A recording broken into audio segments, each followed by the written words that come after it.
Kjo e prolongon shumë procesin, duke afru në limit e që partit politike mandej në rast se nuk kanë gatishmëri për konsensus veç mas lëvizjave të vendosje, mund të vijmë edhe deri tek zgjedhjet e reja, mirë po ajo çka bjen në sy, në vjedhjen e votave, në nivel vendi, dikun më shumë dhe dikun më pak, flasim për dakordancë të partive politike, gjithsesi të degëve të tyre, për arsye se kjo referencë nuk mund tjetë janë vjedhur filon kandidatit vota më shumë apo më pak.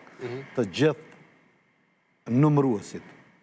e partive politike kanë qenë të përfshirë në këtë proces. Dikush ka mund të jetë i përfshirë drejt për drejt në vjedhje dhe të tjerët nuk e kanë raportuar vjedhjen për arsye se nuk ka mundësi komisioneri numëruesi, për arsye se ata nuk janë njerëz që kanë qenë për herë të parë në atë proces, për arsye se partitë politike dhe veç mas aty nga degët interferojnë kandidatët të dërgojnë të preferuarit të tyre. Dhe thjesht 4 subjekte politike kanë njerëz që janë ndalu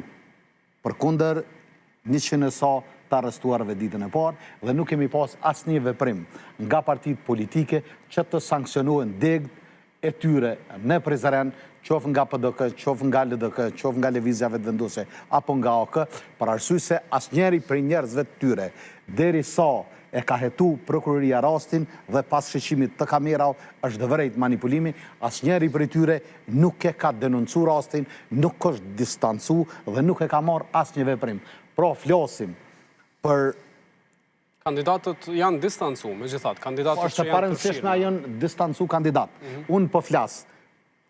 komisionerët në Prizren dhe në secilën komunë i kanë dërguar degët e partive politike dhe ata pastaj janë zyrtar të KQZ-s gjatë atij procesi dhe asnjëna prej partive politike për shkak se degët e tyre kanë përzgjedhur njerëz të gabuar, nuk kanë pas vendimarrje politike që është dashur me shkarku mbi ato që partia politike duhet të ketë qëndrim dhe duhet t'ju kërkojë llogari edhe vargësve tyre për zgjedhjet e gabuara. Nuk po du t'i gjykoj sa kanë qenë përfshirë, po e them kështu, kushtimisht.